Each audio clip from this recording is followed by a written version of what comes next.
Quand j'ai demandé quand aurait lieu l'inauguration du restaurant de mon fils, ma belle-fille a dit « Nous avons célébré hier seulement pour les personnes spéciales ». Une semaine plus tard, elle m'a appelé. « Les factures sont en retard. Avez-vous fait le virement ?»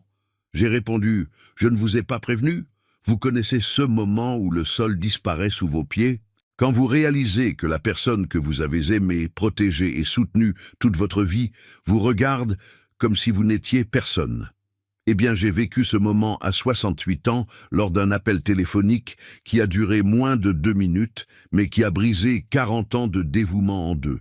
Je m'appelle Henri, et voici l'histoire de comment j'ai appris de la pire façon possible que l'amour d'un père peut être confondu avec de la bêtise quand les mauvaises personnes entrent dans votre famille. Laissez-moi vous raconter comment 280 000 €, la moitié de mes économies de toute une vie, sont partis en fumée dans les mains de ma belle-fille. Et comment elle a eu le culot de m'appeler 7 jours après m'avoir humilié pour demander plus d'argent, comme si j'étais un distributeur automatique, comme si je n'avais pas de sentiments. Mais attendez, car cette histoire ne se termine pas avec moi pleurant dans mon oreiller. Elle se termine avec elle, apprenant qu'un père peut être généreux, oui, mais jamais plus naïf. Si vous vous êtes déjà senti utilisé par votre propre famille, si vous avez tout donné de vous-même et reçu de l'ingratitude en retour, restez avec moi jusqu'à la fin, car ce qui s'est passé après cet appel vous montrera qu'il n'est jamais trop tard pour retrouver votre dignité. Et avant de commencer, si vous aimez les histoires vraies sur le dépassement de soi et la justice, abonnez-vous à la chaîne Les Conseils de Papy et activez la cloche, car ici nous partageons des récits de personnes qui ont refusé d'être piétinées. Et croyez-moi, vous voudrez savoir comment cette histoire se termine. C'était un mardi matin. J'arrosais mes géraniums sur le balcon. Ces rouges que Marguerite, ma défunte épouse, m'avait offert pour notre 30e anniversaire de mariage. Elle est décédée d'il y a 4 ans, mais les fleurs continuent de vivre. C'est drôle, comme les plantes sont parfois plus reconnaissantes que les gens, n'est-ce pas? Le téléphone a sonné. C'était Thomas, mon fils unique. Mon cœur faisait toujours un petit bond quand je voyais son nom sur l'écran. Un truc de père, vous savez, cet espoir naïf qu'il appelait juste pour demander comment j'allais, si j'avais déjeuné, si j'avais besoin de compagnie.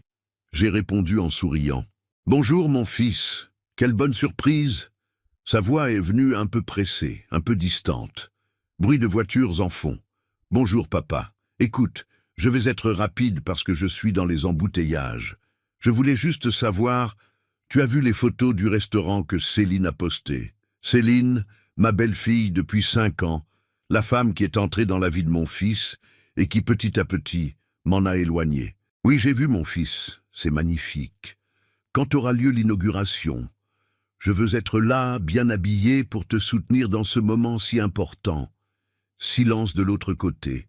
Ce genre de silence qui dure 2 secondes mais semble une éternité. « Papa, c'est que... » Eh bien, l'inauguration a eu lieu hier. Ma main a tremblé. L'arrosoir a failli glisser. Comment ça, hier? Mais personne ne m'a prévenu. Je pensais que ce serait plus tard. J'ai entendu des voix étouffées. Il avait mis sa main sur le portable pour parler à quelqu'un. Puis il est revenu. C'est que tout s'est fait très vite, tu sais. C'est Céline qui a tout organisé. C'était quelque chose de vraiment petit. Quelque chose de petit. Les mots résonnaient dans ma tête. Mais, Thomas, j'ai investi 280 000 € dans ce restaurant, la moitié de l'héritage que ta mère a laissé. Je pensais qu'il serait naturel que je sois là. Papa, ne le prends pas comme ça. Plus tard, on organisera une petite visite avec toi, tranquillement. Là, je dois raccrocher, d'accord? Bisous. Et il a raccroché. Je suis resté là, tenant ce téléphone muet, ressentant une douleur dans la poitrine qui n'était pas physique. C'était pire. C'était la douleur de comprendre que vous n'êtes pas une priorité, que vous êtes pratique quand il faut ouvrir le portefeuille, mais jetable au moment de célébrer. Mais je n'avais pas encore vu le pire.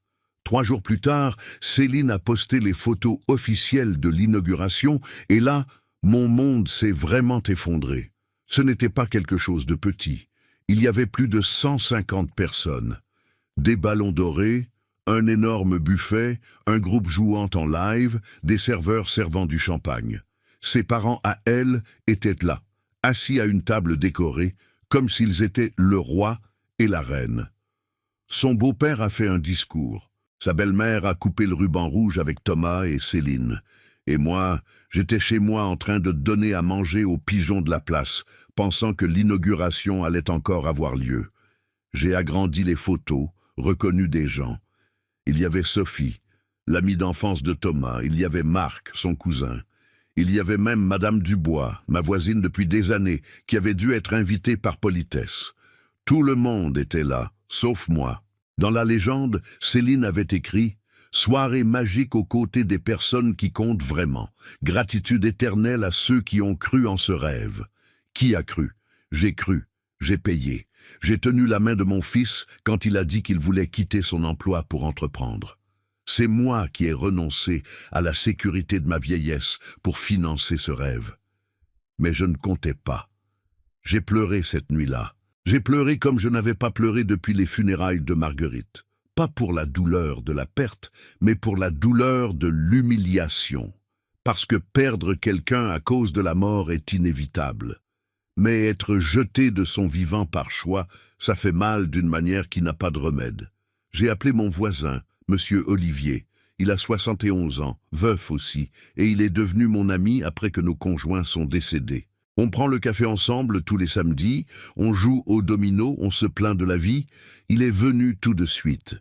Il m'a trouvé assis dans la cuisine, avec le portable dans la main et les yeux gonflés. Henri, que s'est-il passé? Je lui ai montré les photos, raconté tout. Il a lu chaque commentaire, chaque éloge que les gens faisaient, chaque remerciement auquel Céline répondait. Et à aucun moment, elle n'a mentionné mon nom. Monsieur Olivier a enlevé ses lunettes, les a nettoyées lentement, a respiré profondément. Tu sais que je ne me mêle jamais de la vie des autres, n'est-ce pas, Henri? Mais là, je vais parler. Cette fille est en train de t'utiliser et ton fils la laisse faire. Mais c'est mon fils, Olivier, et tu es son père. Et un père mérite le respect, pas de l'argent, le respect. Je suis allé me coucher cette nuit-là avec un nœud dans la gorge, mais au fond j'avais encore de l'espoir. L'espoir que Thomas appelle « s'excuse » explique qu'il s'agissait d'un malentendu. Il n'a pas appelé. Mais 7 jours plus tard, Céline a appelé. Et là, mon amie a commencé la partie qui a tout changé. Parce que quand elle a ouvert la bouche pour me demander plus d'argent, sans une once de honte, j'ai compris qu'il était temps d'arrêter d'être père et de commencer à être malin. L'appel de Céline est arrivé un jour de pluie. Je me souviens parce que je faisais du pain maison, ce pain au levain que Marguerite adorait. Même après 4 ans sans elle, je continue à le faire. C'est ma façon de la garder en vie, vous savez ? Dans les odeurs, dans les gestes, dans les petites choses que nous avons construites ensemble pendant 42 ans de mariage.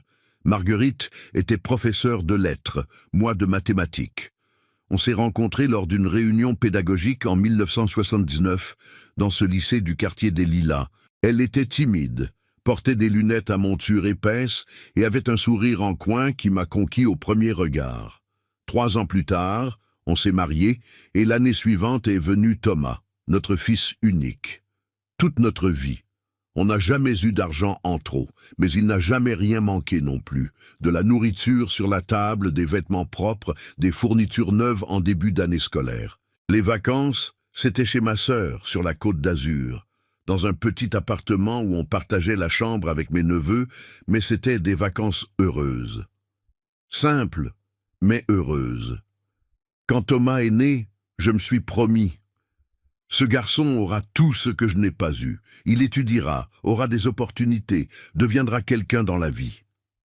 Et j'ai tenu parole.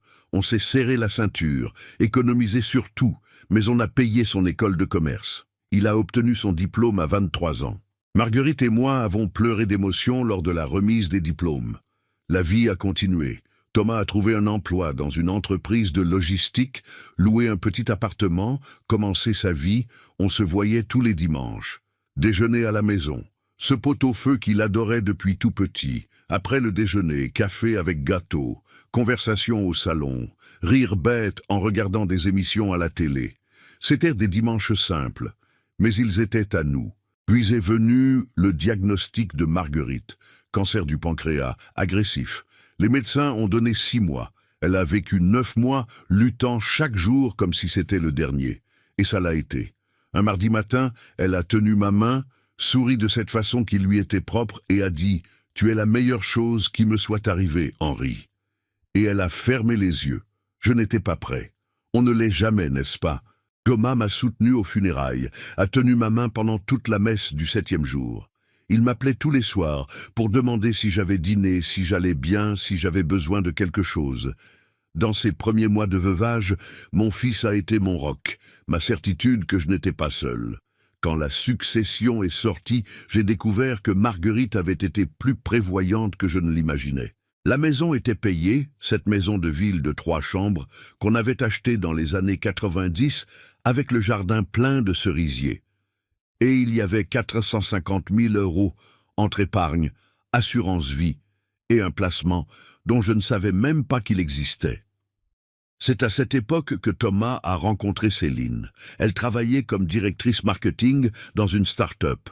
Cheveux toujours impeccables, ongles faits, vêtements de marque. Différente des petites amies qu'il avait eues avant. Ces filles simples de classe moyenne comme nous, qui venaient déjeuner à la maison en pantoufles.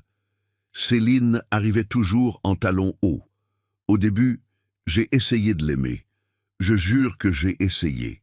Je préparais ses déjeuners spéciaux, soignais le dessert, posais des questions sur son travail, sur sa famille. Mais elle avait toujours une barrière. Un sourire poli mais froid. Répondait par monosyllabes. Regardait son portable au milieu de la conversation. Trouvait une excuse pour partir tôt. « Papa, elle est juste réservée », disait Thomas quand je faisais des remarques. « Donne-lui du temps, vous allez vous comprendre. » Mais on ne s'est jamais comprise. 6 mois après le début de leur relation, les choses ont changé. Thomas a commencé à manquer les déjeuners du dimanche. D'abord, c'était 1 fois par mois. « On va passer le week-end à la mer, papa. » Puis, c'est passé à 2, 3 fois. La famille de Céline nous a invités à un barbecue. On a un engagement important. Je comprenais. Il était amoureux. Il construisait sa vie. Je ne pouvais pas être égoïste, mais ça faisait mal. Cette grande table qui était toujours pleine a commencé à avoir des chaises vides et j'ai commencé à manger seul, regardant la place où Marguerite s'asseyait, où Thomas riait de mes histoires. C'est un de ces dimanches solitaires que Thomas m'a appelé. Voix enthousiaste, cet enthousiasme que je n'entendais plus depuis longtemps. « Papa, je dois te raconter quelque chose. Céline et moi avons décidé de quitter nos emplois et d'ouvrir un restaurant. Mon cœur s'est serré, pas de bonheur, de peur. Mais mon fils, vous avez de l'expérience dans ce domaine. Un restaurant, c'est une affaire difficile. Céline a des contacts, papa. Elle connaît des fournisseurs, a déjà travaillé dans la gastronomie. Et moi, j'ai toujours rêvé d'entreprendre. Tu le sais? Rêvé depuis quand? Mais je n'ai rien dit. J'ai juste demandé « Et comment allez-vous financer ça ?» On a économisé environ 120 000 €, mais on a besoin de plus pour la rénovation du local, l'équipement, le stock initial. Papa, on aurait besoin d'environ 200 000 € pour bien démarrer. Voilà, c'était la raison de l'appel. On peut faire un contrat, papa. Tu entres comme investisseur. Quand le restaurant commencera à faire des bénéfices, on te rembourse avec des intérêts. Investisseur. Le mot sonnait étrange dans ma bouche. Mon fils, c'est beaucoup d'argent, c'est presque la moitié de ce que ta mère a laissé. Je sais, papa, mais c'est pour notre avenir. Je te promets que ça va marcher et tu seras fier de moi. Ces mots m'ont brisé. Fier de lui. J'avais toujours été fier de lui. Depuis le premier dessin qu'il a fait à la maternelle jusqu'au diplôme de l'école de commerce, Céline est entrée dans l'appel. Voix douce, persuasive. « Monsieur Henri, je sais que c'est une somme importante, mais vous verrez. Dans 2 ans, on rembourse tout et vous pourrez dire que vous avez aidé votre fils à réaliser son rêve. J'aurais dû me méfier là. J'aurais dû demander des détails, demander un business plan, consulter un avocat. Mais j'étais père, et un père croit, un père encourage, un père se sacrifie. J'ai transféré 280 000 € sur le compte de Thomas en 3 fois. J'ai signé un papier que Céline a appelé accord informel. Rien d'enregistré, rien d'officiel, juste une promesse verbale que je serai reconnu comme investisseur. Et vous savez ce qu'elle a demandé comme seule chose? Monsieur Henry, il vaut mieux qu'on ne parle pas du montant avec les autres, d'accord? Vous savez comment c'est, les gens sont jaloux. J'ai accepté, j'ai gardé le secret parce que je faisais confiance. Et c'est là qu'a commencé la plus grosse erreur de ma vie. Vous connaissez ce moment où vous êtes dans une situation et ne pouvez pas voir l'évidence, quand tout le monde autour de vous voit, mais vous insistez à croire que tout va bien. C'était exactement ce qui m'arrivait. Et le pire, je savais. Au fond, je savais, mais j'ai choisi d'ignorer, parce qu'accepter la vérité signifiait accepter que mon fils avait changé, et cette douleur était trop grande pour tenir dans ma poitrine. Le premier signe est venu 2 semaines après le transfert de l'argent. C'était l'anniversaire de Céline, 32 ans. J'avais acheté un cadeau simple, un gâteau aux fraises de cette pâtisserie chère dont elle parlait toujours, et j'ai appelé Thomas pour savoir à quelle heure serait la fête. Ah papa, c'est que ça va être quelque chose d'assez intime, tu sais, juste ses amis les plus proches. Amis les plus proches. Je venais de déposer 280 000 € sur son compte. Mais je n'étais pas assez proche pour être à l'anniversaire de ma belle-fille. Je comprends, mon fils. Pas de problème. Alors je laisse le cadeau chez toi. Ça va? Mieux pas, papa. On est un peu débordé avec la rénovation du restaurant, je passerai le chercher plus tard. Il n'est jamais passé. Le gâteau est resté dans mon frigo jusqu'à ce qu'il pourrisse. Je l'ai jeté 1 semaine plus tard, avec ce nœud dans la gorge de quelqu'un qui sait que ce n'est pas le gâteau qui a été rejeté, c'était moi. Le deuxième signe est venu à Noël. J'ai toujours fait le réveillon chez moi. Toujours. Depuis la naissance de Thomas, Noël, c'était avec moi. Dinde rôtie, farce, gratin dauphinois, cette bûche glacée qui était la tradition de la famille. La table était belle. Je mettais cette nappe rouge que ma mère m'avait donnée quand je me suis marié. J'allumais des bougies, laissais tout sentir la cannelle. Le 20 décembre, j'ai appelé Thomas. Mon fils, cette année, je pensais faire un réveillon plus petit, plus simple, juste nous 3. À quelle heure vous arrivez la veille? Silence de l'autre côté. Ce silence qui était déjà devenu routine. Papa, c'est qu'on avait prévu de passer Noël chez les parents de Céline cette année. Le sol a disparu à nouveau, mais mon fils, on a toujours passé Noël ensemble. Je sais, papa, mais c'est que sa famille est grande, tu sais, et ils ont tellement insisté. Peut-être au Nouvel An, on se voit, peut-être. Le mot a fait plus mal qu'il n'aurait dû. D'accord, mon fils, profites-en. J'ai passé Noël seul. J'ai fait un petit poulet, une salade, je n'ai même pas mis la nappe rouge. Je me suis assis devant la télévision, regardant ces émissions spéciales de fin d'année, faisant semblant que tout allait bien. Mais à minuit, quand les feux d'artifice ont éclaté, j'ai pleuré.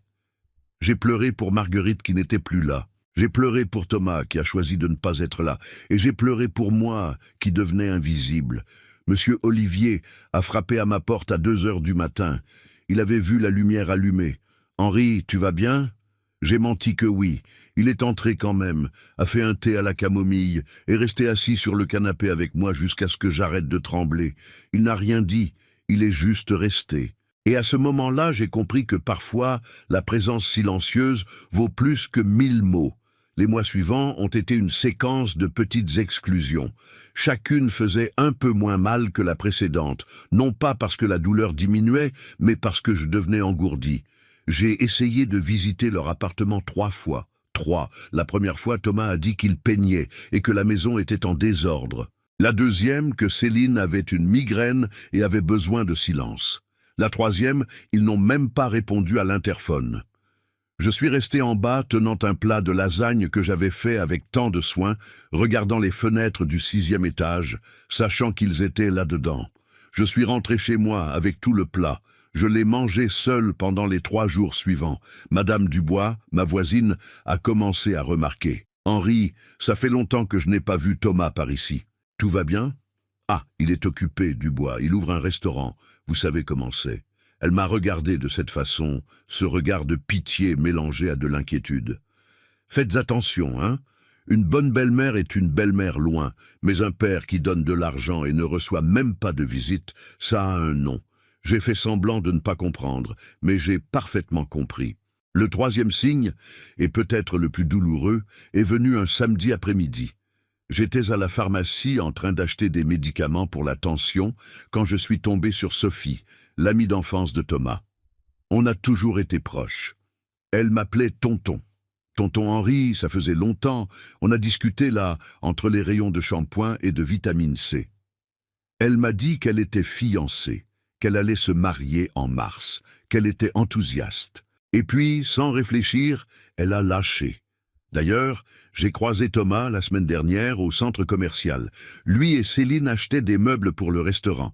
Ils étaient tellement enthousiastes. Céline m'a montré la vaisselle qu'ils avaient choisie. Tout très chic. Mon sourire s'est figé. Ah, super. Et elle m'a invité à l'inauguration. Elle a dit que ce serait en mars aussi. Peut-être qu'on pourra coordonner les dates pour que j'aille aux 2 événements. Elle a ri innocemment. J'ai ri avec elle, mais à l'intérieur, je m'effondrais. Ils invitaient des amis, choisissaient de la vaisselle, planifiaient l'inauguration. Et moi, la personne qui avait tout financé, je ne savais rien.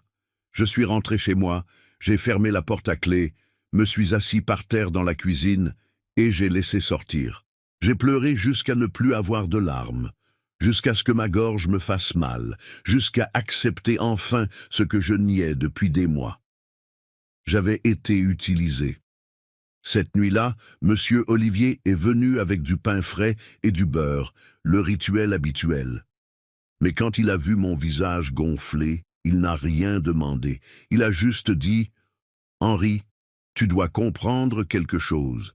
La générosité a une limite, et cette limite s'appelle la dignité.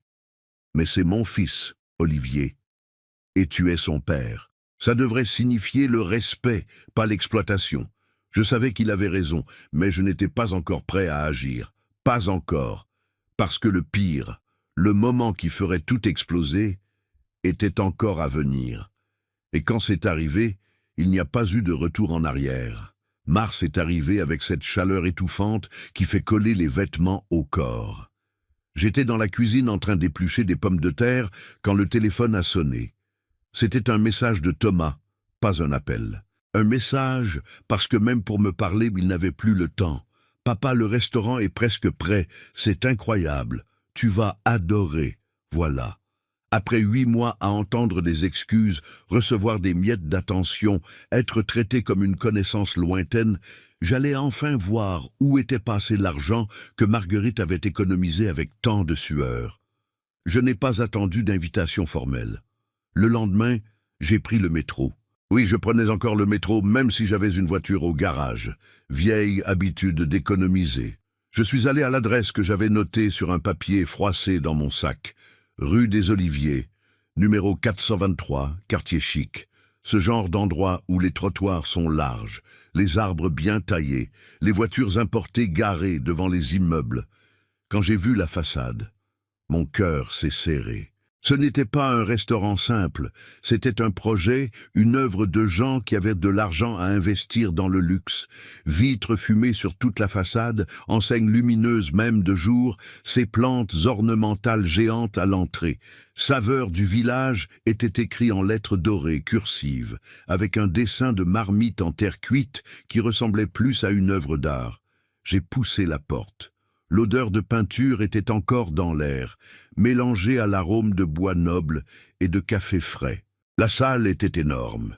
Il y avait au moins 80 places réparties sur des tables en bois massif, chacune avec un centre de table différent. Petites plantes grasses, bougies parfumées, serviettes en tissu pliées en origami.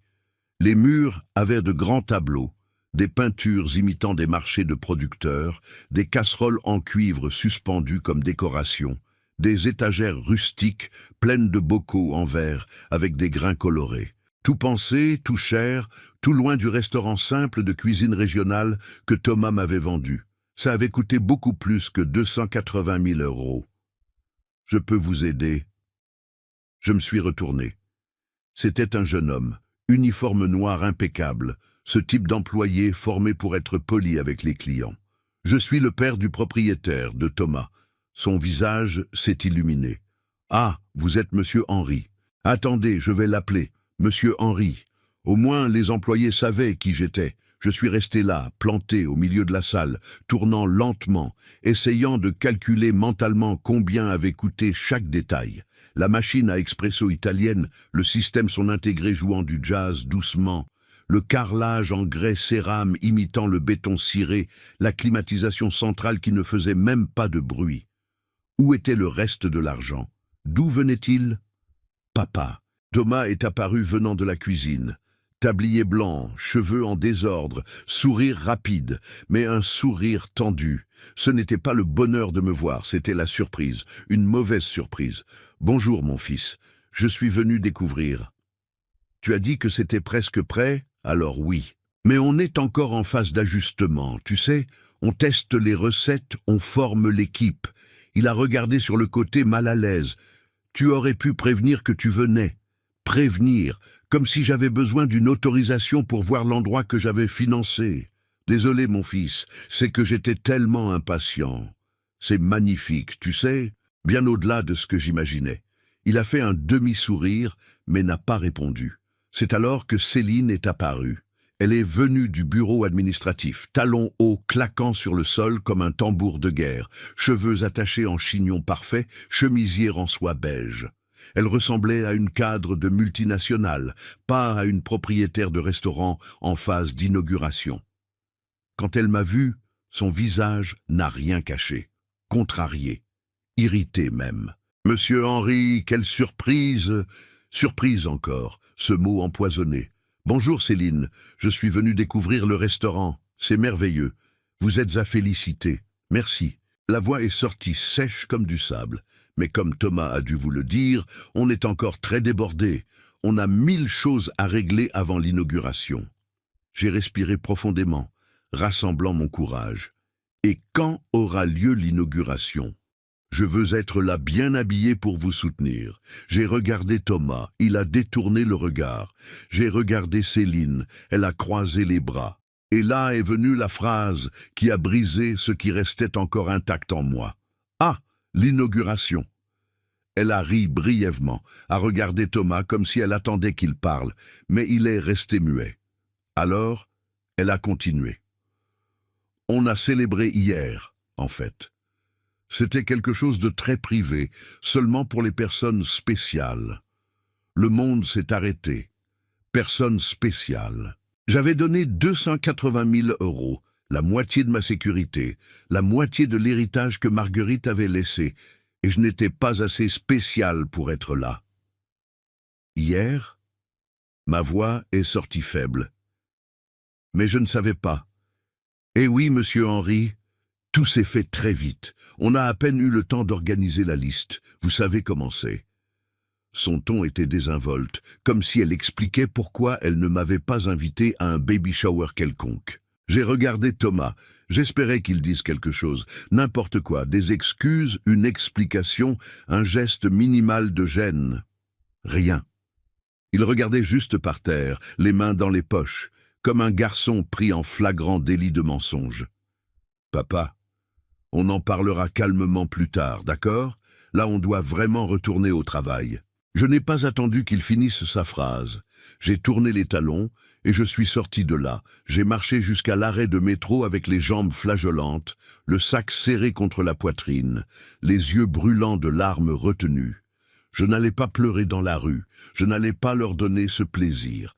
Je suis monté dans le métro, me suis assis côté fenêtre, et ce n'est que quand le conducteur a démarré que j'ai laissé couler. Lentement, silencieusement, parce qu'il y avait des gens qui regardaient et j'avais encore de la fierté. Personne spéciale. La phrase martelait dans ma tête. Chaque syllabe faisait mal comme un coup de poing. Je suis rentré chez moi et suis allé directement dans la chambre. Je me suis assis au bord du lit où Marguerite et moi avons dormi pendant 40 ans. J'ai ouvert le tiroir de la table de nuit. J'ai pris la photo de notre mariage. Nous deux jeunes, lui en costume beige, moi en robe blanche simple, souriant comme deux idiots amoureux. Marguerite, j'ai murmuré au portrait. J'ai tout gâché. J'ai donné notre argent à notre fils et il m'a jeté. Qu'est-ce que je fais maintenant? La photo n'a pas répondu, mais je savais ce qu'elle dirait. Lève-toi, Henri, tu as toujours été fort. Sauf que je ne me sentais pas fort. Je me sentais utilisé, humilié, petit. Mais cette nuit-là, quand le téléphone a sonné à nouveau, tout allait changer. Parce que Céline allait commettre l'erreur fatale. Penser que je continuerais à être le naïf de l'histoire. J'ai passé une semaine entière à me sentir mort à l'intérieur. Je me réveillais, prenais mon café sans sentir le goût, arrosais les plantes en automatique, regardais les infos sans faire attention. Monsieur Olivier a frappé à ma porte 3 fois cette semaine. Je faisais semblant de ne pas être là. Je ne voulais pas parler, je ne voulais pas entendre de conseils, je voulais juste disparaître. Le jeudi matin, j'étais assis sur le balcon regardant le vide quand le portable a sonné. Numéro de Thomas. Mon cœur a fait ce bond idiot habituel, cet espoir naïf de père qui pense que son fils va appeler pour s'excuser. J'ai répondu, mais ce n'était pas la voix de Thomas, c'était elle. Monsieur Henri, c'est Céline. Le ton était déjà différent. Ce n'était pas poli, ce n'était pas froid, c'était urgent, presque désespéré. Bonjour Céline. Écoutez, je vais être direct parce que je n'ai pas de temps à perdre. Les factures du restaurant sont en retard. On doit payer les fournisseurs d'ici demain. Vous avez fait le virement des 12 000 €. Je suis resté silencieux, en train de traiter. Quel virement? Je l'ai entendu soupirer de l'autre côté. Ce soupir impatient de quelqu'un qui pense avoir affaire à quelqu'un de lent. Le virement mensuel, monsieur Henri. Thomas avait convenu avec vous. 12 000 € par mois pendant les 6 premiers mois pour aider avec la trésorerie jusqu'à ce que le restaurant se stabilise. Mon sang s'est glacé. Céline, je n'ai jamais convenu de ça. Comment ça? Jamais convenu. Thomas a dit que vous aviez accepté. On comptait sur cet argent. Sa voix montait, devenait stridente. Mais je suis resté calme, terriblement calme. J'ai donné 280 000 € comme investissement initial. Il n'y a jamais eu de conversation sur un paiement mensuel. Mais monsieur Henri, vous ne pouvez pas faire ça. On a tout planifié en comptant sur ce soutien. Si on ne paie pas les fournisseurs, ils coupent les produits. Le restaurant vient d'ouvrir. Il vient d'ouvrir avec une inauguration à laquelle je n'ai pas été invité, Céline. Je pense qu'il vaut mieux que tu en parles avec Thomas. Il est en cuisine, il ne peut pas répondre maintenant. On est en plein service du midi, le restaurant est plein.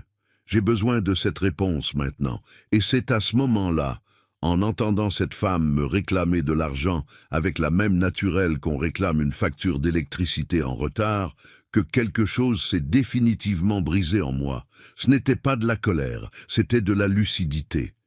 Céline, ma voix est sortie ferme. Laisse-moi te poser une question. C'était quand l'inauguration déjà? Silence de l'autre côté. Pourquoi? Réponds juste. C'était quand? La semaine dernière. Mais qu'est-ce que ça a à voir? Et j'ai été invité? Silence encore plus grand. Monsieur Henri, j'ai déjà expliqué que c'était quelque chose de petit. Petit. J'ai vu les photos. 150 personnes, groupe de musique, buffet, vos parents coupant le ruban, des amis de Thomas que je connais depuis qu'ils sont petits. Même ma voisine était là. Tout le monde était là, sauf moi. Je l'ai entendu respirer de l'autre côté, mais elle n'a pas répondu. Tu sais quelle phrase tu as utilisée, Céline? Seulement pour les personnes spéciales. Tu te souviens? Je ne voulais pas le dire comme ça, que si. Et c'est bon, j'ai compris le message. Je ne suis pas assez spécial pour célébrer avec vous, mais je suis assez spécial pour payer les factures en retard, n'est-ce pas? Monsieur Henri, vous exagérez. J'exagère. Ma voix a monté pour la première fois. J'ai donné 280 000 €, la moitié de ce que ma femme a économisé en 40 ans de travail. Et vous n'avez même pas eu la décence de me prévenir de l'inauguration. Et maintenant tu m'appelles pour me réclamer 12 000 € de plus, comme si j'étais un distributeur automatique. Vous êtes injuste, le restaurant est à votre fils. Vous ne voulez pas le voir réussir.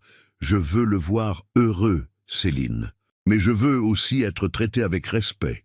Et le respect, c'est ce qui a le plus manqué dans cette histoire. Alors vous allez laisser l'affaire de votre fils couler à cause de votre orgueil? Cette question, ce ton d'accusation, comme si j'étais le méchant de l'histoire.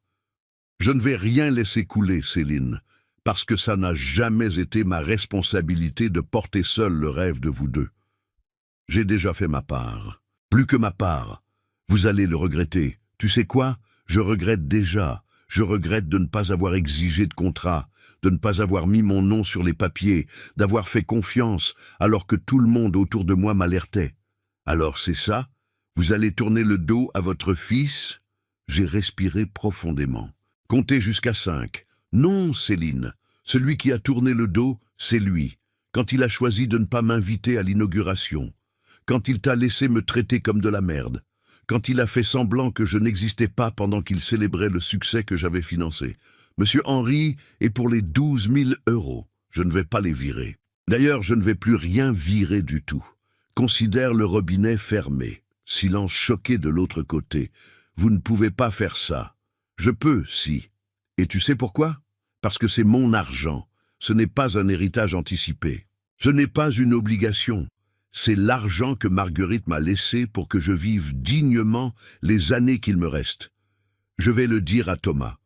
Dis-lui, et profites-en pour lui demander quand a été la dernière fois qu'il m'a appelé, juste pour savoir si j'allais bien. Quand a été la dernière fois qu'il est venu me rendre visite sans que ce soit pour demander de l'argent? Demande-lui ça. J'ai raccroché. Mes mains tremblaient. Mon cœur battait de manière désordonnée, mais pour la première fois depuis des mois, je me sentais vivant. Ce n'était pas de la colère, c'était de la libération. Je me suis assis sur la chaise du balcon et j'ai laissé le soleil de l'après-midi frapper mon visage. J'ai fermé les yeux, respiré profondément et, pour la première fois depuis la mort de Marguerite, j'ai souri. Un petit sourire, mais vrai. Le téléphone a sonné à nouveau. C'était Thomas. J'ai ignoré. Il a sonné 3 autres fois. Je les ai toutes ignorées. Le soir, Monsieur Olivier est apparu avec un pot de soupe de légumes. J'ai apporté le dîner. Je sais que tu ne manges pas bien. Je l'ai laissé entrer. Je lui ai tout raconté. L'appel, la réclamation, ma réponse. Quand j'ai fini, il est resté à me regarder en silence. Puis il a levé son verre de jus et a dit « À la santé d'Henri, qui s'est enfin réveillé. » Et j'ai trinqué avec lui. Mais ce que je ne savais pas, c'est que ce n'était que le début. Parce que dans les jours suivants, j'allais découvrir des secrets qui transformeraient ma douleur en stratégie et ma faiblesse en pouvoir. Après cet appel, la maison est restée dans un silence sépulcral. Thomas n'a plus essayé de contact, ni message, ni appel, rien. C'était comme si j'avais cessé d'exister pour de bon. Et vous savez ce qui faisait le plus mal? C'est qu'au fond, j'espérais encore. J'espérais qu'il frappe à ma porte, demande pardon, dise qu'il y avait eu un malentendu. Mais les jours passaient. 1, 2, 3, 4. Une semaine entière de silence. C'était un dimanche après-midi, alors que je regardais mon portable sans but, que la catastrophe est arrivée. Je suis entré sur Instagram, ce réseau social que je savais à peine utiliser, mais que ma nièce m'avait appris pour que je voie les photos de la famille.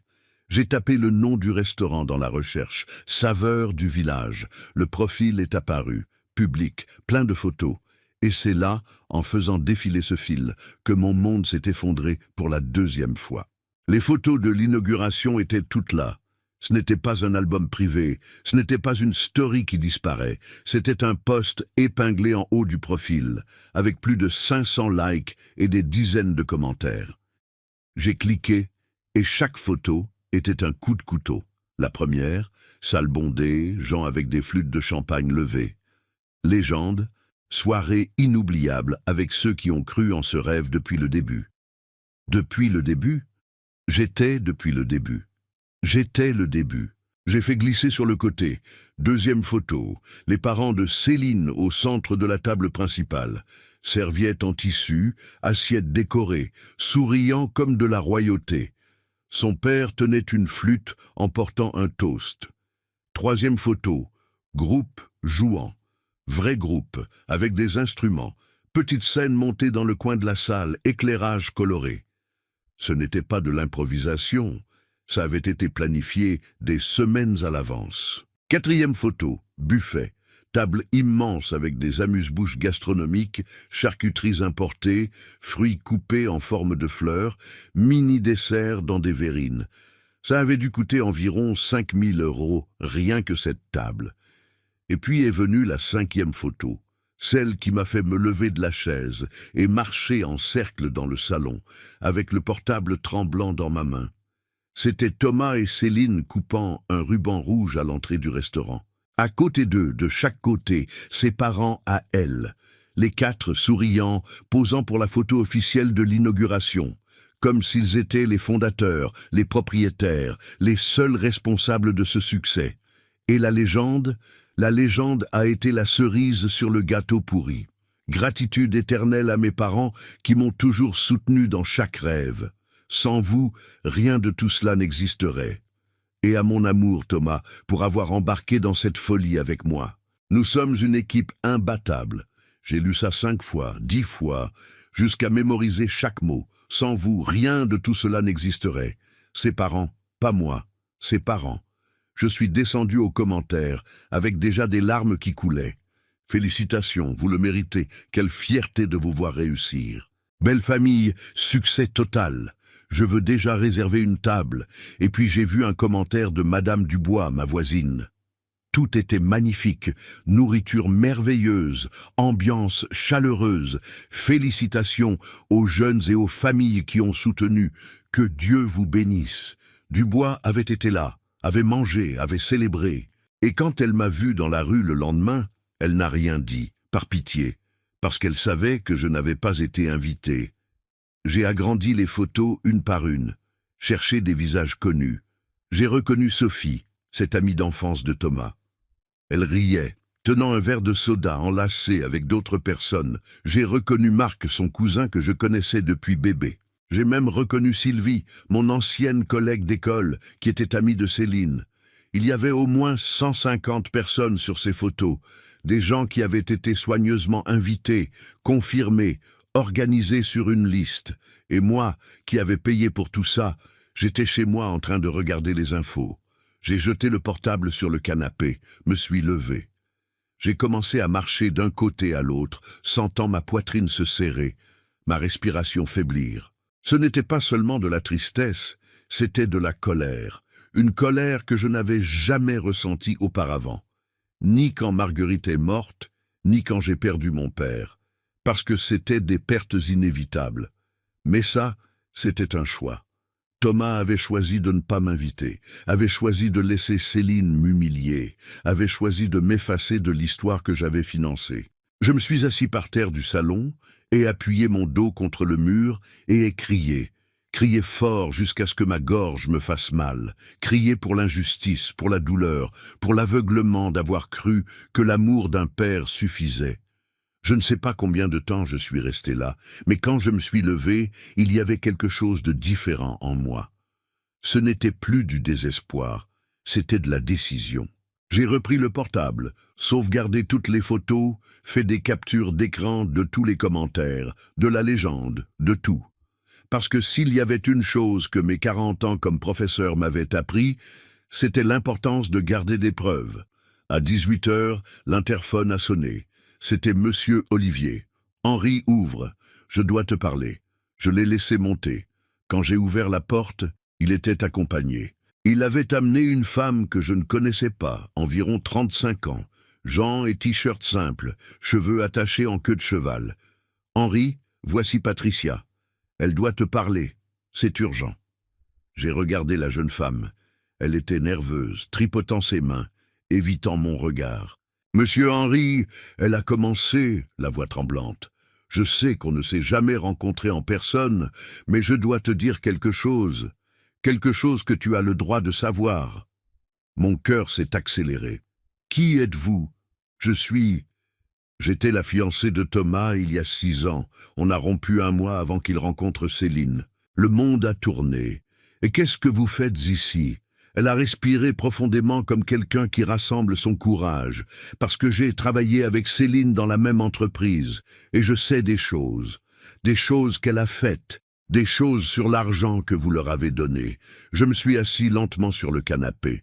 J'ai regardé Monsieur Olivier. Il m'a fait signe d'écouter. Quel genre de choses?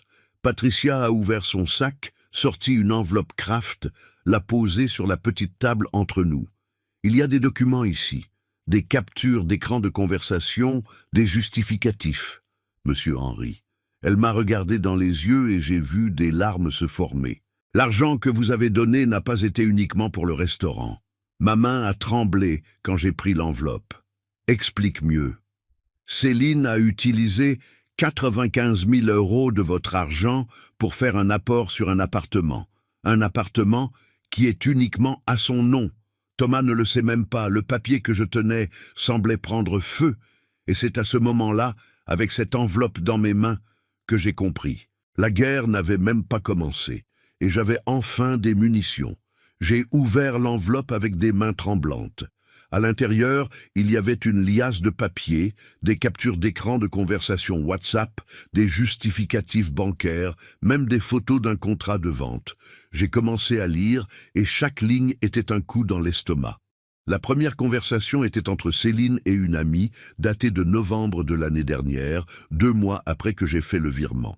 J'ai réussi à convaincre le vieux de lâcher l'argent. Maintenant, il suffit de le tenir à distance jusqu'à ce que tout soit à notre nom. Vieux. Elle m'avait appelé vieux. La réponse de l'ami. Et l'appartement, ça va se faire? J'ai déjà mis de côté l'apport, 95 000 €. Je vais conclure la semaine prochaine, uniquement à mon nom, évidemment. Si ça tourne mal avec Thomas dans le futur, au moins je sors gagnante. Ma vision s'est troublée. J'ai dû arrêter de lire. Respire, Henri. Monsieur Olivier a posé sa main sur mon épaule. Respire profondément. J'ai regardé Patricia. Elle avait le visage rouge, les yeux embués. Comment avez-vous obtenu ça?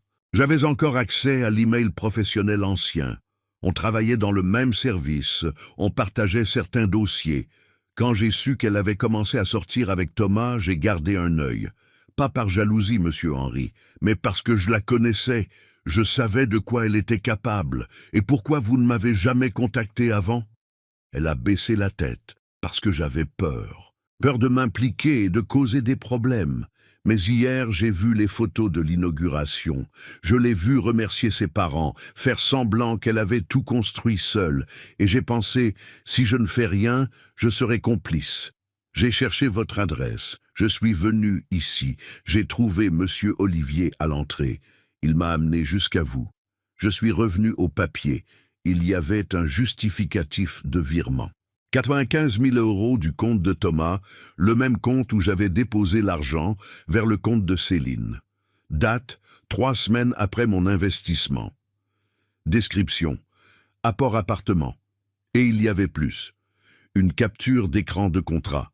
Appartement de 2 pièces dans le quartier Jardin d'Europe. Valeur totale, 320 000 €. Apport, 95 000 €. Acheteur, Céline Santos Ferreira, uniquement son nom. Thomas n'était même pas co-signataire, il sait ça. J'ai demandé la voix rauque. Non, elle lui a dit que l'appartement était aux 2 noms, mais qu'il fallait encore régulariser la documentation.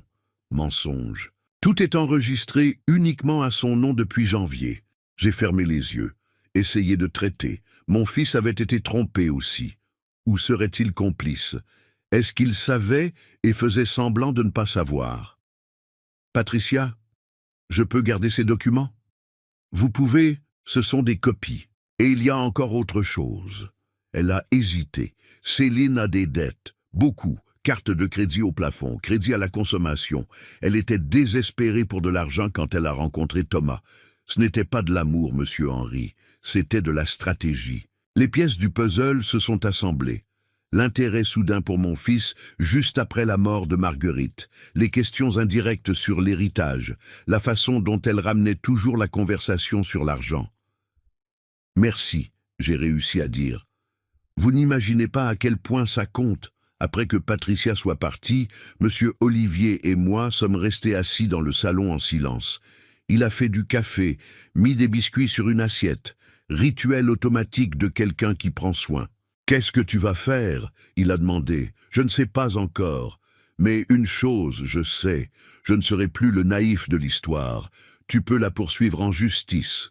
C'est du détournement de fonds, de l'appropriation induite, je sais. Mais un procès prend du temps, et un avocat coûte cher.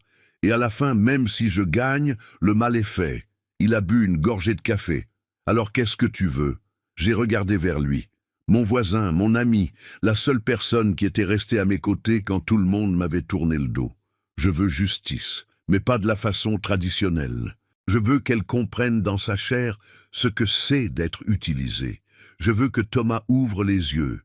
Et je veux mon argent en retour. Et comment tu vas faire ça? J'ai souri, un petit sourire, mais déterminé. Je ne sais pas encore. Mais je vais trouver. Le lundi matin, je me suis réveillé tôt, j'ai pris une longue douche, je me suis habillé, mis du rouge à lèvres. Non, attendez, je me suis rasé proprement, j'ai pris tous les documents que Patricia m'avait donnés, les ai mis dans un dossier organisé. J'ai appelé Maître Hébert. Maître Hébert était avocat à la retraite, ami de Marguerite depuis l'époque de la fac. Il avait environ 72 ans, mais la tête était affûtée comme une lame. « Henri, quelle surprise! Tout va bien? J'ai besoin de ton aide, Hébert. C'est urgent. J'ai pris rendez-vous avec lui pour le jour même, à 14 heures, dans son cabinet, qui en fait était le bureau de sa maison où il recevait encore d'anciens clients. Quand je suis arrivé, il m'a reçu avec du café et de l'attention. Je lui ai tout raconté, depuis l'investissement initial jusqu'à l'appel de Céline réclamant les 12 000 €. Je lui ai montré les documents que Patricia m'avait donnés. Il a tout lu calmement, prenant des notes sur un petit carnet jaune. Quand il a terminé, il a enlevé ses lunettes et m'a regardé sérieusement. « Henri, légalement tu as un dossier. Ceci constitue une escroquerie. Elle a pris de l'argent avec une finalité et l'a utilisé pour autre chose. Tu peux poursuivre, mais sans contrat formel, ce sera difficile de prouver combien tu as investi. Et un procès prend des années. Tu veux vraiment passer par là? Non. Je veux régler ça d'une autre manière. De quelle manière? J'ai respiré profondément. Je veux faire un accord devant témoins. Je veux qu'il rembourse chaque centime. Et je veux que Thomas sache tout ce que Céline a fait. Hébert a souri. Tu parles d'une embuscade. Je parle de justice. Il a pris une feuille blanche et a commencé à écrire. Alors on va faire comme ça. Je vais rédiger un accord de remboursement avec des échéances, des intérêts, tout bien fait. Et tu vas présenter ça dans une situation où ils ne pourront pas fuir. Comment ça?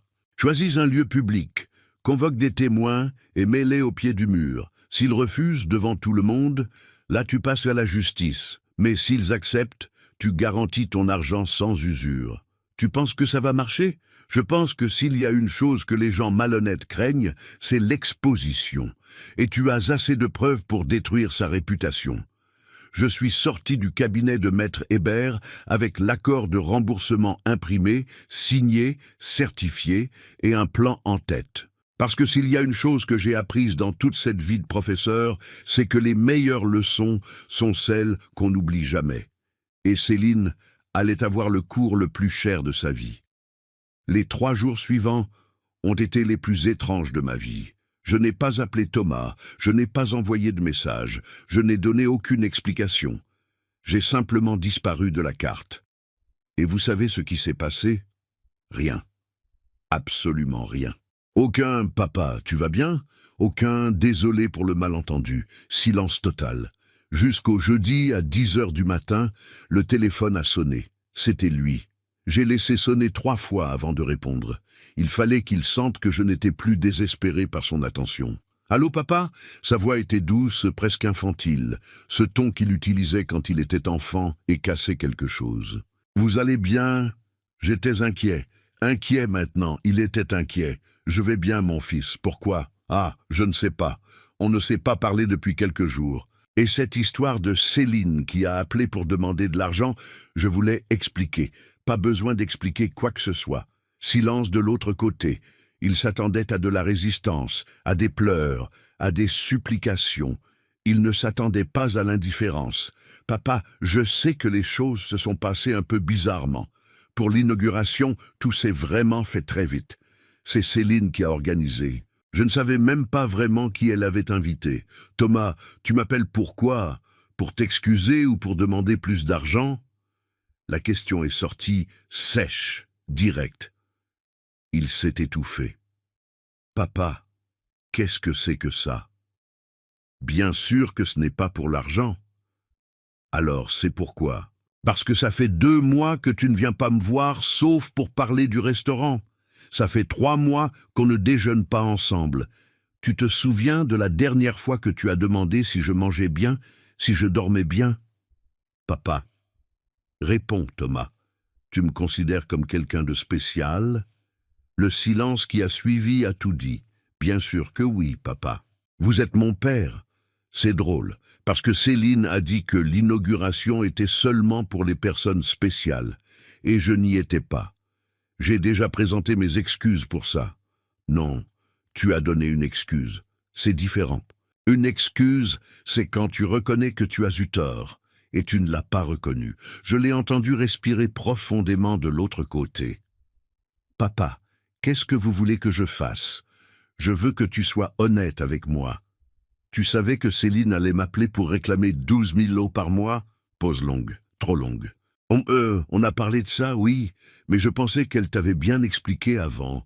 Elle n'a rien expliqué du tout, Thomas. Elle m'a appelé en réclamant comme si c'était une obligation, comme si j'étais une banque. Ce n'était pas son intention, papa. Si, ça l'était. Et tu le sais, il est resté muet. Il n'avait pas d'argument parce qu'au fond, il savait que j'avais raison. Papa, le restaurant a des difficultés. On a besoin d'aide. Non. Quoi? Non. Je ne vais plus aider. Ni avec 12 000, ni avec 1 000, ni avec 100 €. Mais papa, j'ai déjà donné 280 000 €, Thomas. La moitié de l'héritage que ta mère a laissé. Et tu m'as payé avec de l'humiliation. Maintenant, vous allez devoir vous débrouiller. Vous êtes égoïste. Le mot est venu comme une gifle. Égoïste. Moi qui m'étais sacrifié toute ma vie pour lui. Égoïste, c'est celui qui utilise son père comme un distributeur et qui après ne l'invite même pas à l'inauguration. Égoïste, c'est celui qui appelle seulement quand il a besoin d'argent. Réfléchis à ça, mon fils. Et j'ai raccroché. Mes mains tremblaient. Mon cœur battait de manière désordonnée. Mais cette fois, ce n'était pas de douleur, c'était de force. 2 heures plus tard, Céline est apparue à ma porte. Je l'ai vue par l'œilleton. Elle était différente. Sans talons hauts, sans maquillage lourd. Gens simples, chemisier blanc, cheveux détachés, essayant de paraître humble, essayant de paraître humaine. J'ai ouvert la porte lentement. « Monsieur Henry, on peut parler? De quoi? De tout. De l'inauguration, de l'argent. Je suis venu présenter mes excuses. » Je l'ai regardé en silence, analysant, cherchant de la sincérité. Je n'en ai pas trouvé. Entre. Elle est entrée, a regardé autour du salon comme si elle évaluait combien valaient les meubles. Elle s'est assise sur le canapé que j'ai indiqué, a mis un sac en papier sur ses genoux. J'ai apporté des gougères du restaurant. Ces fourrés que vous adorez. Je n'adorais pas les gougères fourrées, mais j'ai laissé passer. « Zéline, dis tout de suite ce que tu es venue faire ici. » Elle a soupiré, essayé de forcer des larmes, a réussi à faire rougir ses yeux, mais aucune larme n'est vraiment tombée. « Monsieur Henry, je sais que j'ai eu tort. L'inauguration était une erreur de ma part. J'aurais dû insister pour que Thomas vous invite, mais tout était tellement précipité, tellement de choses à résoudre. J'ai fini par laisser passer. Et la réclamation des 12 000 €, c'était aussi parce que j'étais précipité? Elle a détourné le regard. Je pensais que Thomas avait convenu avec vous. Je jure, si j'avais su qu'il n'avait pas, je n'aurais jamais appelé comme ça. Mensonge, tout mensonge. Et à chaque mot, ma colère grandissait, mais j'ai gardé mon calme. Céline, tu sais combien j'ai investi dans le restaurant? 280 000 €, et on vous est éternellement reconnaissant pour ça. Et tu sais que légalement, sans contrat, ça constitue une donation. Que je ne peux pas le récupérer? Ses yeux ont brillé. Pendant une seconde, elle n'a pas pu cacher son sourire. Oui, techniquement, oui. Mais monsieur Henry, vous n'allez pas faire ça à votre propre fils, n'est-ce pas? On va rembourser quand le restaurant sera stable. Quand ce sera? Dans 5 ans? 10 ans? On a besoin de temps. Du temps? C'est drôle. Vous avez eu le temps de faire une fête d'inauguration avec 150 personnes. mais vous n'avez pas le temps de me payer. Monsieur Henry, je comprends que vous soyez contrarié. Contrarié? Je me suis levé de la chaise. J'ai été humilié, Céline, traité comme invisible, utilisé. Et maintenant tu viens ici avec des gougères et des excuses bidons, pensant que je vais avaler. Je suis venu le cœur ouvert. Tu es venu parce que tu as peur. Peur que je coupe le robinet définitivement. Peur que je fasse du bruit. Peur que je gâche la belle image que vous avez construite. Elle s'est levée aussi, le masque tombant. Vous allez faire quoi? Me poursuivre? Bonne chance. Sans contrat, sans témoin, sans rien, c'est votre parole contre la nôtre. Voilà la vraie Céline, froide, calculatrice, venimeuse, sort de chez moi avec plaisir. Mais vous allez regretter d'avoir tourné le dos à votre propre fils. Quand il aura vraiment besoin de vous, il n'y aura plus de retour. Il a déjà eu besoin. Et quand j'ai eu besoin, où était-il? Elle a pris le sac de gougères, l'a jeté sur le canapé avec mépris. Adieu, monsieur Henry. J'espère que vous serez heureux dans votre solitude. Elle a claqué la porte en sortant. Je suis resté debout au milieu du salon, écoutant le bruit de ses pas descendant les escaliers. Et alors, pour la première fois depuis des semaines, j'ai ri. Ri fort. Parce qu'elle ne savait pas. Elle n'avait aucune idée.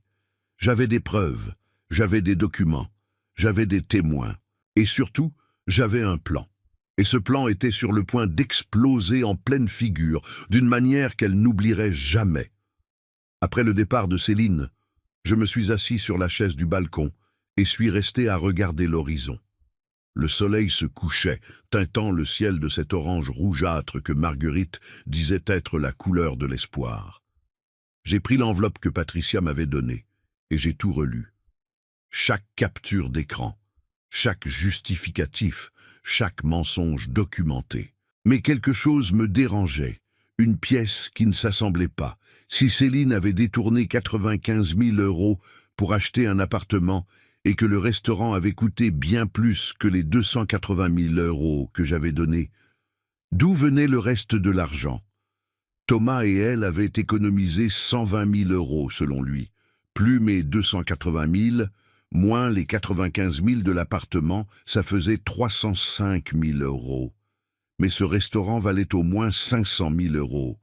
Où était la différence? J'ai appelé maître Hébert. Hébert, tu peux découvrir s'il existe un crédit au nom de Thomas ou de Céline, ou un emprunt professionnel. Je peux essayer, mais ça va prendre quelques jours. Fais-le pour moi. J'ai besoin de savoir. 3 jours plus tard, un mardi pluvieux, Hébert m'a rappelé. Henri, tu avais raison. Il y a un emprunt de 200 000 € au nom de Thomas. Banque Progrès, taux d'intérêt absurde. Première mensualité échue le mois dernier. Mon estomac s'est retourné. Il le sait? D'après les documents, la signature est la sienne. Donc, théoriquement, oui. Envoie-moi ça. Tout.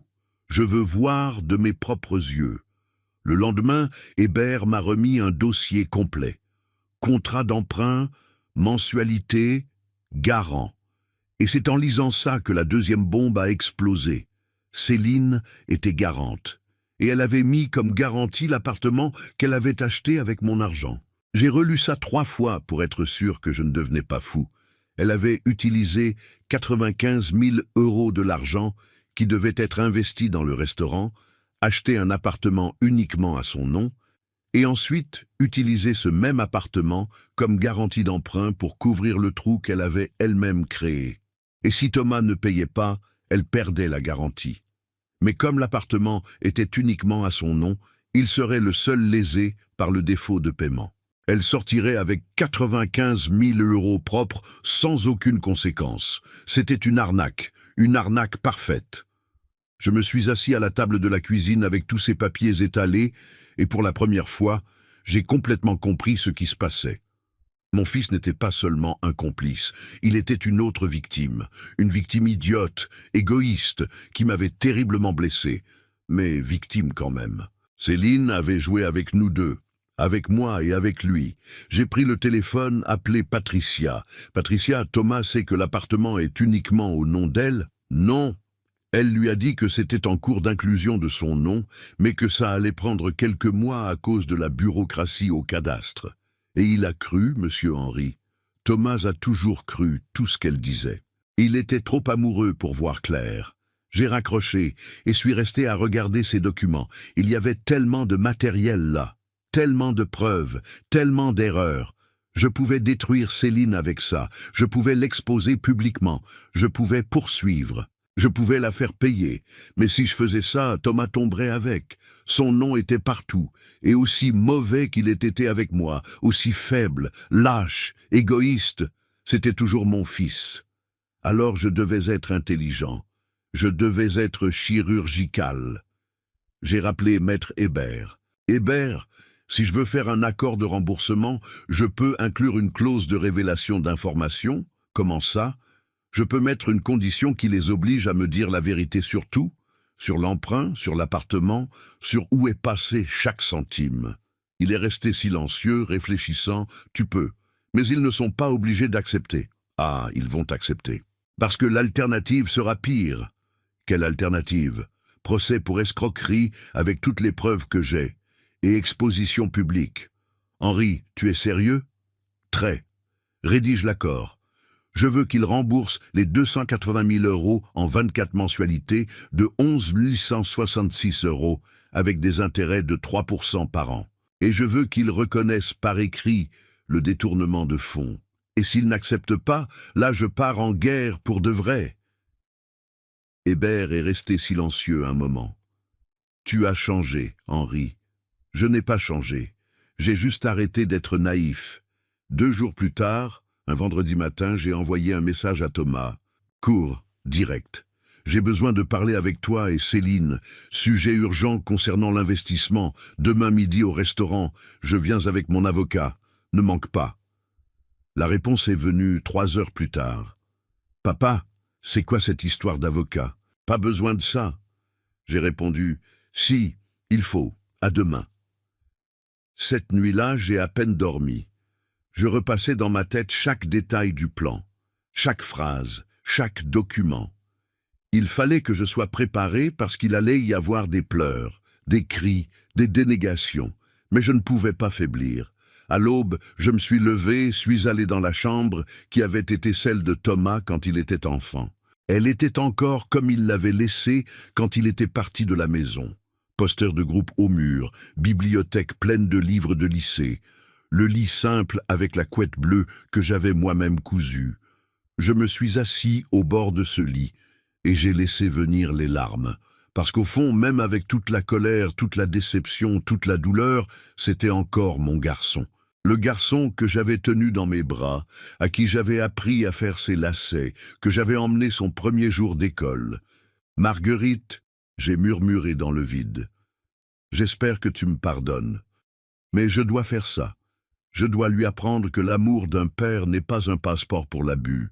Il n'y a pas eu de réponse, mais j'ai senti une paix étrange, comme si Marguerite était là en train de dire que j'étais sur la bonne voie. Le samedi, je me suis réveillé à 6 heures du matin. J'ai pris une longue douche, choisi mes vêtements avec soin. Pantalon de costume noir, chemise blanche en soie, chaussures fermées. Je me suis rasé de près, attaché mes cheveux en... Non, attendez. J'ai coiffé mes cheveux soigneusement. Mis mon alliance de mariage que j'avais arrêté de porter après la mort de Marguerite. Je devais être fort, pas seulement à l'intérieur, à l'extérieur aussi. À 11 heures, Maître Hébert est venu me chercher chez moi. Il avait le dossier organisé, l'accord imprimé, tout prêt. Tu es sûr de ça, Henri? Plus sûr que de n'importe quoi dans ma vie. Sur le chemin, on s'est arrêté pour prendre Monsieur Olivier et Patricia. Ils allaient être mes témoins, mes soutiens, mon armée de 2. Quand on est arrivé à la porte de saveur du village, j'ai respiré profondément. C'était l'heure de donner la plus grande leçon de ma vie. Et cette fois, j'étais le professeur. Et eux, les élèves. Le restaurant avait une activité modérée. Une quinzaine de tables occupées. Ce brouhaha typique d'un samedi midi. Serveurs circulant, odeur de nourriture dans l'air, musique d'ambiance jouant doucement. Tout parfait, tout fonctionnant, tout construit avec ma sueur. J'ai poussé la porte. La clochette a tinté. Quelques têtes se sont tournées. J'ai reconnu Sophie à une table dans le coin avec son fiancé. Elle m'a fait signe gêné. J'ai fait semblant de ne pas voir. Thomas est apparu de la cuisine, tablier blanc, visage tendu. Quand il a vu maître Hébert, monsieur Olivier et Patricia derrière moi, il est devenu pâle. « Papa, qu'est-ce que c'est que ça? C'est une réunion. Où est Céline ?» Il a avalé difficilement. Elle est dans le bureau. « Mais papa, pas besoin d'amener tant de monde. Si, il fallait. Appelle-la. » La voix est sortie ferme, sans marge de discussion. Thomas a hésité, mais est allé la chercher. J'ai choisi la table la plus centrale du restaurant, celle près de l'entrée où tout le monde pouvait voir. Je me suis assis, le dos bien droit, les mains croisées sur la table. Maître Hébert s'est assis à ma droite, monsieur Olivier et Patricia à ma gauche. Les clients ont commencé à remarquer. L'ambiance a changé, c'est devenu pesant. Céline est apparue. Talons hauts, robe fourreau noire, cheveux impeccables, essayant de maintenir la posture de femme d'affaires. Mais quand elle m'a vu, quand elle a vu les gens avec moi, le masque a tremblé. « Monsieur Henri, quelle surprise! Je ne savais pas que vous veniez avec des accompagnants. Assieds-toi, Céline, toi aussi, Thomas. » Ils se sont assis de l'autre côté de la table, côte à côte, unis, ou du moins essayant de le paraître. J'ai ouvert le dossier que maître Hébert avait apporté. J'ai sorti le premier document, l'ai posé sur la table, tourné vers eux. Ceci est le justificatif du virement de 280 000 € que j'ai fait en mars de l'année dernière. Vous vous souvenez, n'est-ce pas? Thomas a regardé le papier, a hoché la tête. Je me souviens, papa, et on est très reconnaissant. Attends, je n'ai pas fini. J'ai sorti le deuxième document. Celui-ci est le justificatif que 3 semaines après mon virement, 95 000 € sont sortis de ton compte, Thomas, et sont allés sur le compte de Céline. Description. Apport appartement. Le visage de Thomas a changé.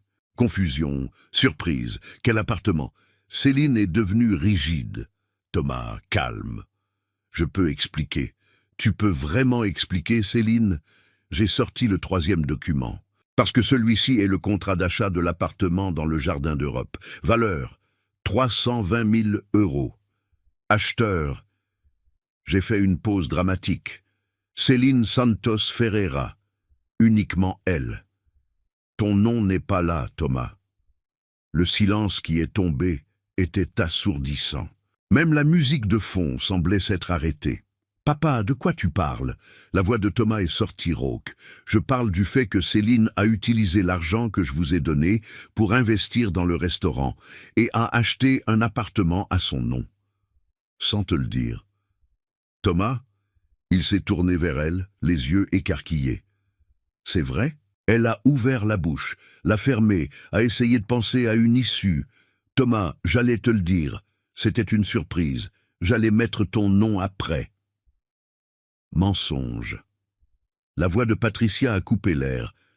Elle s'est levée, a regardé directement Céline. Tu as dit à Andressa, ton amie, que si ça tournait mal avec Thomas, au moins tu sortirais gagnante. J'ai les captures d'écran des conversations, tout sauvegardé. Céline a pâli, Thomas a fermé les yeux. Il y a plus. J'ai sorti un autre document. Celui-ci est le contrat d'emprunt de 200 000 € que vous avez fait à la Banque Progrès. Garant, Céline Santos Ferreira. Garantie, appartement du Jardin d'Europe, celui-là même qu'elle a acheté avec mon argent. Ma voix a tremblé sur la dernière phrase, mais j'ai gardé le contrôle. Si tu ne paies pas, Thomas, la banque prend l'appartement. Mais comme il est uniquement au nom d'elle, celui qui perd, c'est toi.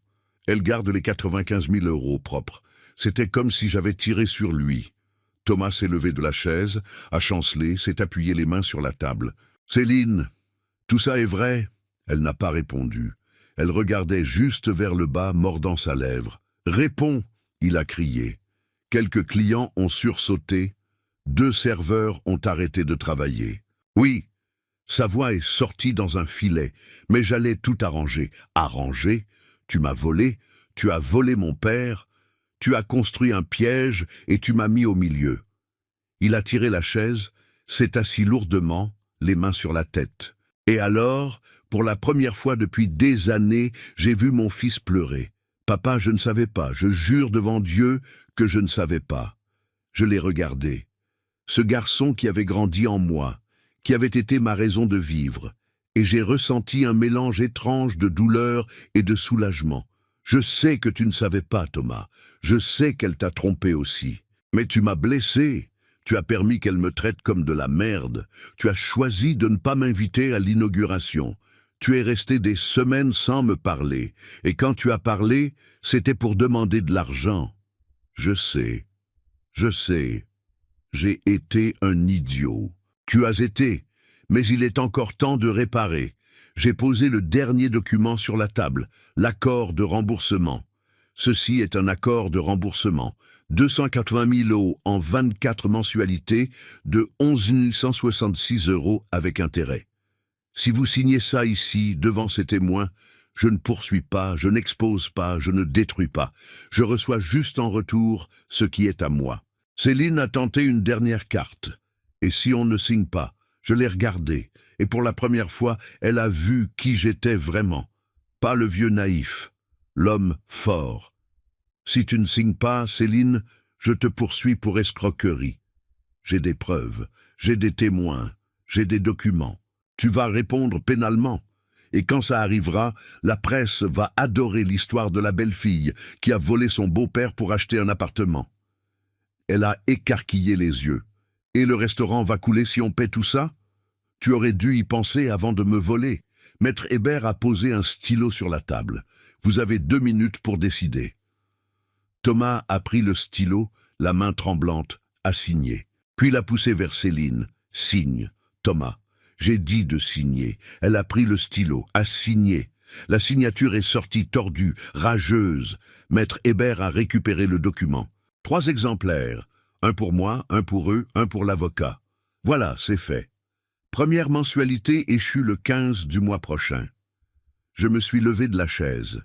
J'ai regardé Thomas une dernière fois. Mon fils, je t'aime encore. Mais l'amour ne signifie pas accepter le manque de respect. Quand tu apprendras ça, quand tu comprendras vraiment l'ampleur de l'erreur que tu as commise, ma porte reste ouverte. Mais pas pour le fils qui m'a utilisé, pour le fils que j'ai élevé pour être un homme de caractère. Je me suis tourné vers Céline. Et toi, profite bien de cet appartement, parce que c'est la chose la plus chère que tu achèteras de ta vie. Ça t'a coûté ta réputation. Je suis sorti du restaurant la tête haute. Monsieur Olivier a tenu mon bras. Patricia a souri discrètement. Et quand la porte s'est fermée derrière moi, j'ai respiré. Respiré comme je ne respirais plus depuis des mois, parce que pour la première fois depuis la mort de Marguerite, j'étais redevenu maître de moi-même. 6 mois ont passé depuis ce samedi au restaurant, 6 mois qui ont tout changé. La première mensualité est arrivée le 15, exact, et 11 166 € déposés sur mon compte. J'ai vérifié 3 fois pour être sûr que ce n'était pas un rêve. Ce n'en était pas un. La 2e mensualité est aussi venue. Et la 3e. Toutes au jour convenu, sans retard. J'ai découvert après, par Patricia, que Thomas avait vendu sa voiture, une berline neuve qu'il avait achetée au sommet de son enthousiasme avec le restaurant. Il l'a vendue et a pris une d'occasion, plus simple. L'argent est allé directement sur mon compte. Je n'ai pas ressenti de pitié, j'ai ressenti du respect, parce que pour la première fois de sa vie, il payait pour ses propres choix. Céline, eh bien, cette histoire a pris un tour que je n'imaginais même pas. 2 semaines après notre réunion, Thomas est apparu à ma porte, seul, sans prévenir. J'ai sonné à l'interphone et mon cœur s'est emballé. Ça faisait encore mal de le voir, mais j'ai ouvert quand même. Il est monté lentement, comme si chaque marche pesait des tonnes. Quand j'ai ouvert la porte, il était différent. Plus maigre, des cernes profonds, barbe pas faite. Il semblait avoir vieilli de 10 ans en 15 jours. « Bonjour, papa. »« Bonjour, mon fils. » On est restés là, debout, l'un devant l'autre, sans savoir par où commencer. « Je peux entrer ?» J'ai fait de la place. Il est entré, à regarder autour de lui comme s'il visitait la maison pour la première fois. S'est assis sur le canapé où il avait l'habitude de se jeter quand il rentrait de l'école enfant. J'ai rompu avec Céline. Les mots sont sortis secs, sans émotion, comme quelqu'un qui rapporte un fait. Quand? 3 jours après ce samedi. On a eu une grosse dispute. Elle a dit que j'avais été faible, que j'aurais dû me mettre de son côté, que tu inventais tout. Alors j'ai demandé à voir le contrat de l'appartement. Elle a refusé. Là, j'ai su que tout était vrai. Il a passé la main sur son visage. Je suis allé au cadastre. J'ai demandé une copie du document. Tout est vraiment à son nom.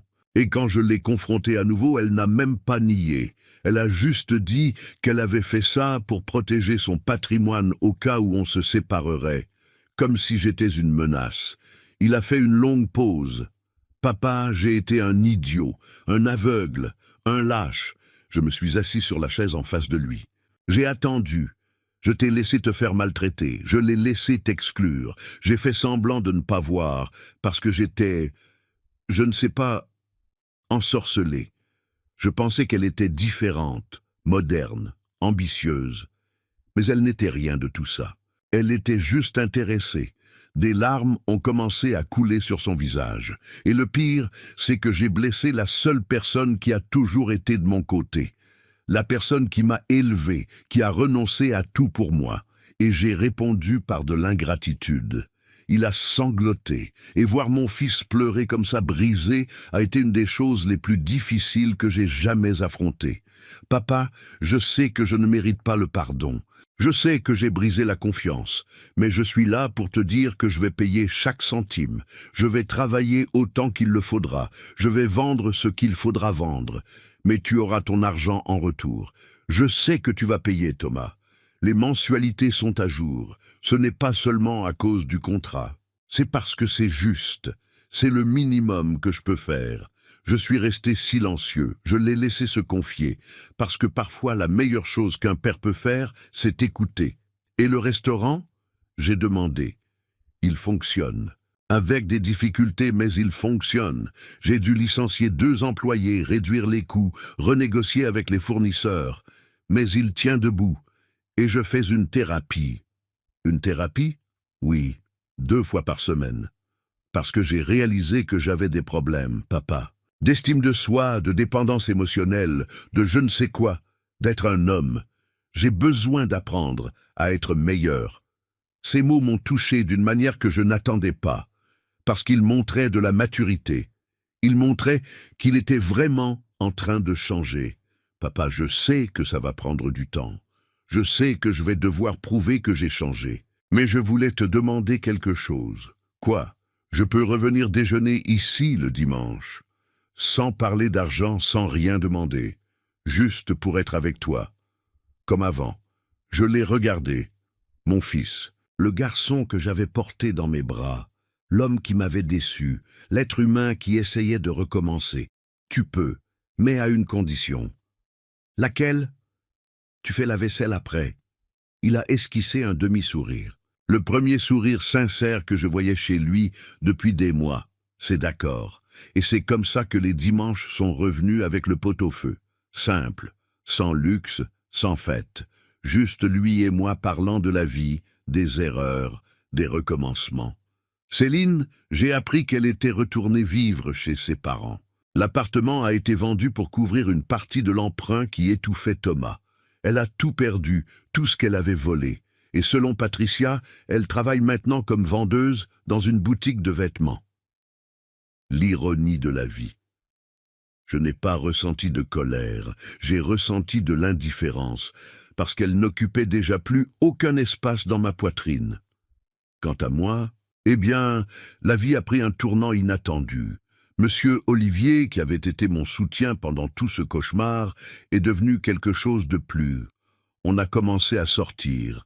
Cinéma, promenade dans le parc, dîners simples à la maison. Rien de précipité, rien de forcé, juste de la bonne compagnie. Henri, il m'a dit un de ces soirs, après un café sur le balcon, « Je ne veux pas te presser, mais je t'apprécie, et je pense qu'on mérite une seconde chance d'être heureux. Moi aussi, je t'apprécie, Olivier. Et oui, on le mérite. On ne s'est pas marié, on n'habite pas ensemble, mais on a construit quelque chose de beau, quelque chose basé sur le respect, le partenariat, la camaraderie, les choses qui comptent vraiment. Mon argent revient peu à peu, Et avec lui, ma sécurité.